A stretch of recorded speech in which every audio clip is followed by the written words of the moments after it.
Hi, Lemon Drops. Lemonade Lass here. 3 years ago, I was living what I thought was my dream life. I was slaying the animation game, working in 2D rigging, and building characters in Two Moon Harmony for some really cool TV shows. We're talking shows you've probably heard of or watched yourself. I'd wake up, grab my coffee, open up Harmony, and spend my day bringing characters to life. The work was challenging, creative, and fulfilling, plus I was actually making decent money doing what I loved. I genuinely felt like I'd made it, you know? Like, all those years of art school and grinding to build my portfolio had finally paid off. Fast forward to today, and I'm taking care of 32 screaming baby goblins, teaching preschool kids, just to keep the lights on. Art, that became my side hustle, the thing I spent years training for, the career I built. Now it's what I do in the few hours I have left after work when I'm not completely exhausted. So what happened? How do we go from an industry that was booming with remote work opportunities and steady contracts to one where experienced artists are literally competing for scraps, where companies show up to job fairs pretending to recruit when they have zero, and I mean zero, actual positions available?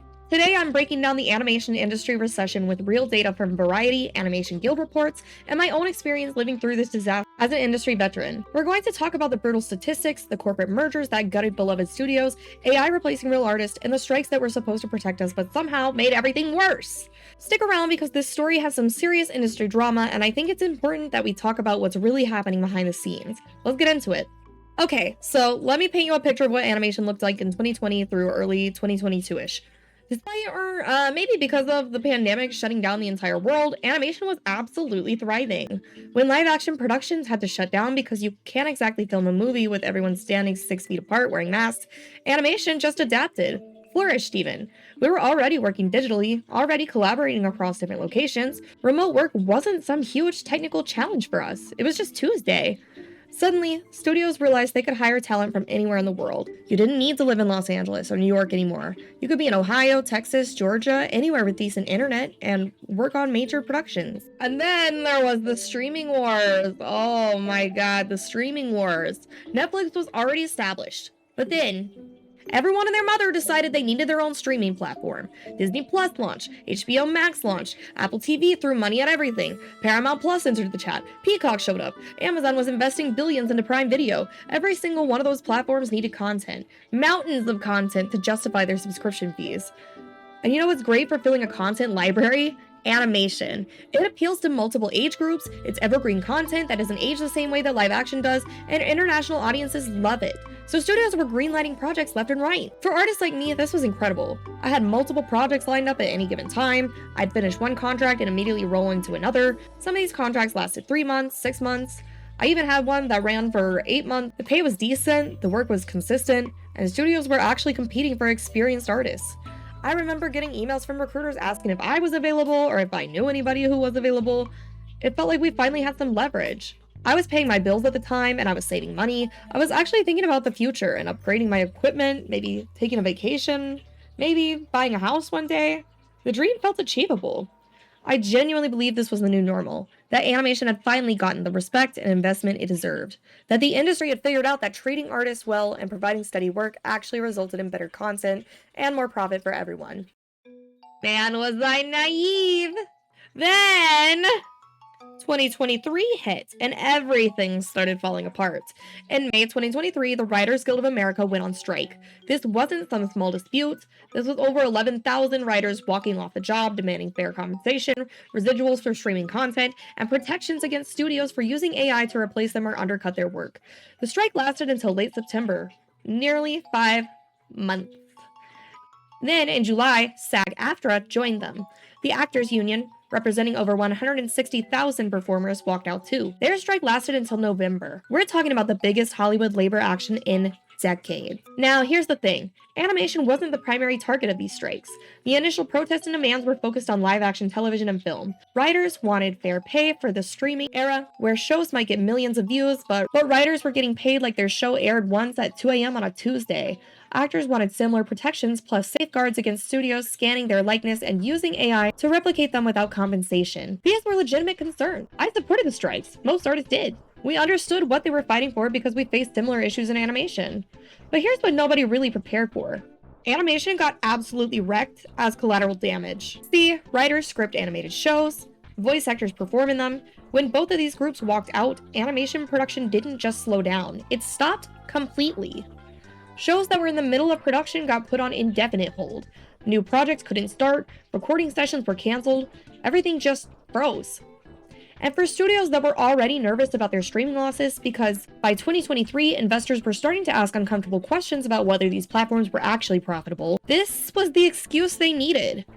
They didn't see the strikes as a temporary disruption, they saw it as an opportunity to restructure, to cut costs, to do all the things they probably wanted to do anyways, but now they had cover for it.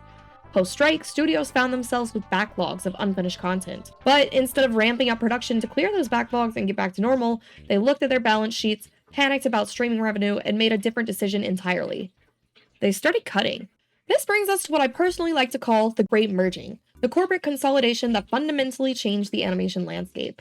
Let me tell you about Cartoon Network because this one really hits home for me. Back in my day, and yes, I know I'm only in my mid-20s and I'm saying back in my day, we had this magical channel on TV called Cartoon Network. For kids growing up in the late 90s and early 2000s, Cartoon Network wasn't just a channel, it was culturally significant. It was where we discovered Powerpuff Girls, Dexter's Laboratory, Johnny Bravo, Samurai Jack. As we got older, it grew with us. Ben 10, Adventure Time, Regular Show, Steven Universe, The Amazing World of Gumball. These shows had hearts. They took risks. They told stories that stuck with you. Steven Universe dealt with complex themes of identity and trauma. Adventure Time built this incredible mythology while being genuinely weird and creative. These weren't just shows made to sell toys, they were art. Cartoon Network had an identity. It had personality. Those bumpers between shows, the special events, the way they celebrated animation as a medium, it all mattered. Then, in 2022, Warner Bros. And Discovery merged. This massive media consolidation swallowed everything. Cartoon Network, Adult Swim, HBO, HBO Max, whatever we're calling it now, all of it. The newly formed Warner Bros. Discovery had a new CEO, David Zaslav, who immediately started talking about synergy and cost optimization and all those corporate buzzwords that make artists' blood run cold. The result was over 200 people laid off from animation divisions. Shows that were in production, Primal, Victor and Valentino, Craig of the Creek Season 5, got axed. Not because they were performing badly, but because the new company wanted to cut costs and take tax write-offs.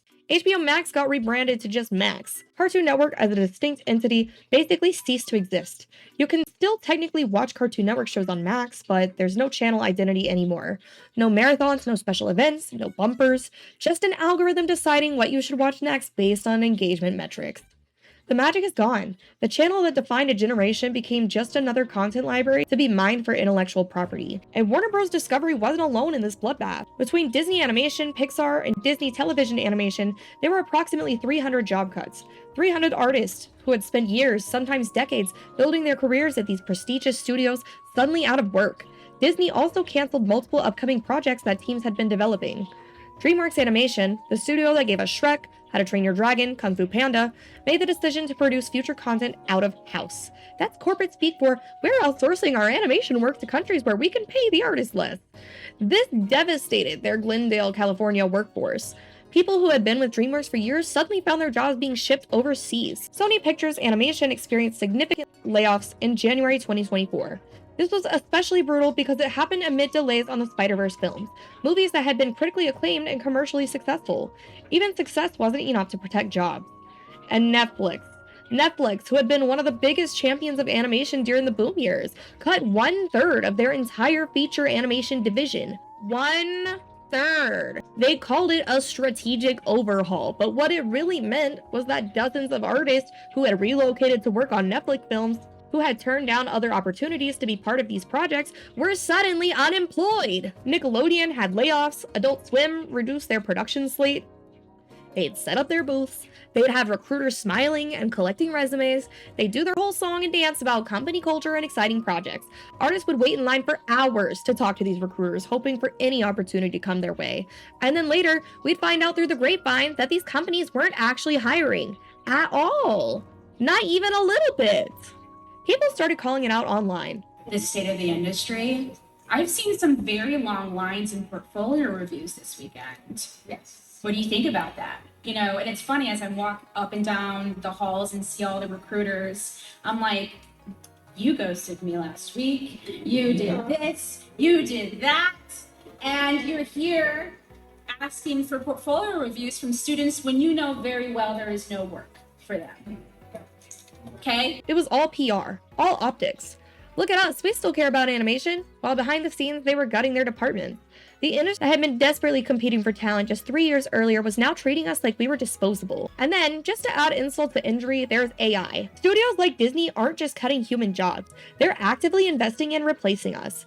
Disney announced significant investment in AI technology for animation production, specifically for things like storyboards and background design, jobs that entry-level and mid-level artists used to do. This excuse is always, AI is just a tool, it'll make artists more efficient. But we all know what that really means. It means one artist doing the work of 5. It means studios paying fewer people. It means the barrier to entry getting even higher because now you need to be exceptionally skilled to justify hiring you over AI. And outside the major studios, you've got content farms pumping out AI-generated animation for YouTube Kids, nursery rhymes, educational content, all of it generated by AI, no human artist involved. It's flooding the market with cheap, soulless content that can't compare to real animation, but exists purely to game the algorithm and generate revenue. And the numbers track this. According to the Animation Guild reports and industry tracking, 2D animation jobs are down 40 to 50% from where they were in 2021. 40 to 50% in just 3 years. That's not a recession. That's a collapse. So let me tell you what all of this looked like from my perspective.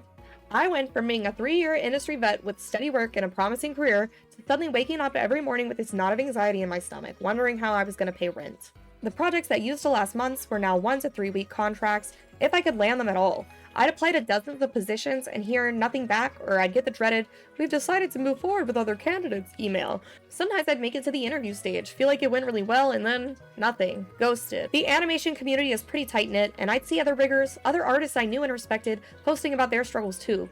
People with way more experience than me, people who had worked on huge projects, people who I looked up to, they couldn't find work either. There's this unique kind of stress that comes with not knowing where your next paycheck is coming from. I'd lie awake at night, doing math in my head. Okay, if I don't book another project in the next 2 weeks, I can probably stretch my savings through the month, but then what? Do I move back in with my family? Do I give up the career I spent years building? And the worst part was feeling like I failed somehow. Like, maybe if I was better at rigging, or if I had networked more, or if I had learned harmony faster, I'd be okay. It took me a while to realize that this wasn't a failure of individual artists, this was systematic. This was corporate greed and short-sighted decision-making destroying an entire industry's workforce. Eventually, I had to make a choice. I couldn't survive on sporadic animation gigs anymore. The well had run dry. So I pivoted into teaching.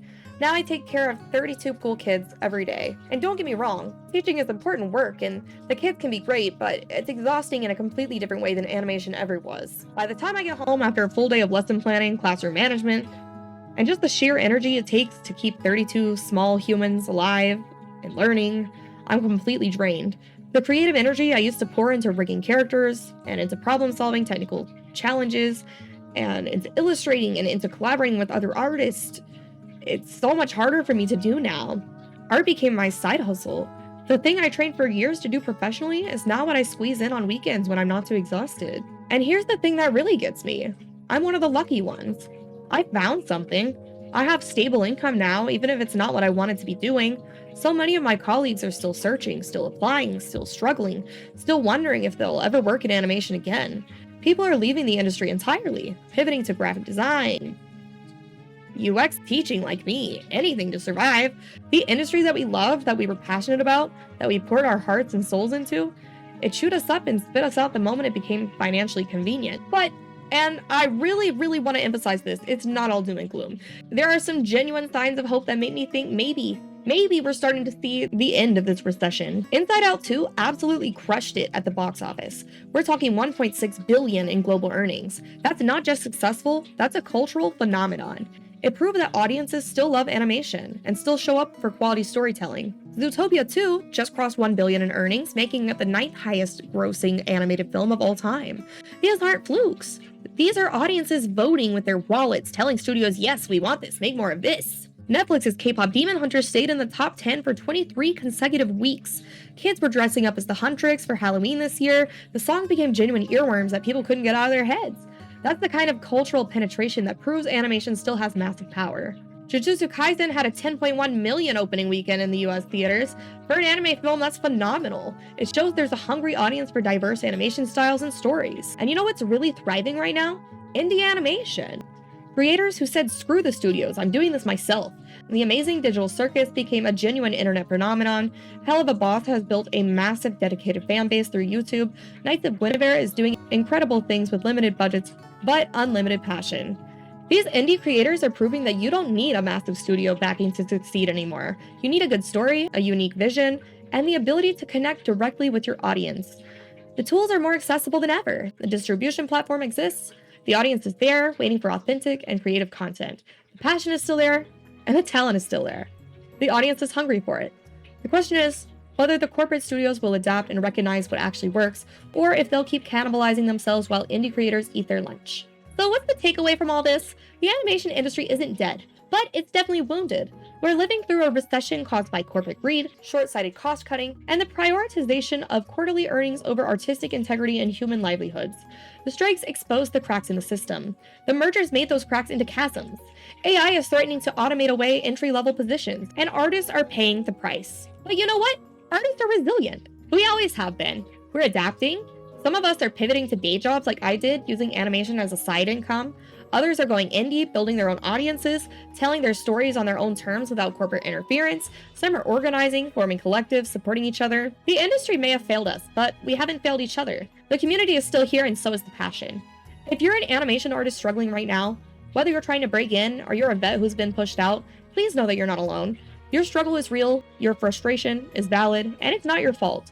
This isn't because you're not talented enough or didn't work hard enough. This is systemic, and you're caught in something much bigger than any individual artist. If you're a student or someone thinking about entering this industry, I'm not going to lie to you and say it's easy right now. It's not. Go in with your eyes open, understand the reality of what you're facing, but also don't let this kill your passion. We need new voices, new perspectives, new stories. The industry needs you, even if it doesn't always act like it. The magic of animation isn't gone. It's just relocating. Moving away from the corporate boardrooms and back to the artists who actually love this medium. Thanks for watching Lemon Drops. If this video resonated with you, hit that like button and subscribe for more industry tea and animation content. I want to make this channel a space where we can have honest conversations about what it's really like working in creative industries. Drop a comment and let me know your story. Are you in the animation industry? How has this recession affected you? Are you a student wondering if you should still pursue this? Let's talk about it. We're stronger when we share our experiences and support each other. Until next time, keep creating and don't let the corporations kill your passion. Okay, love you. Bye!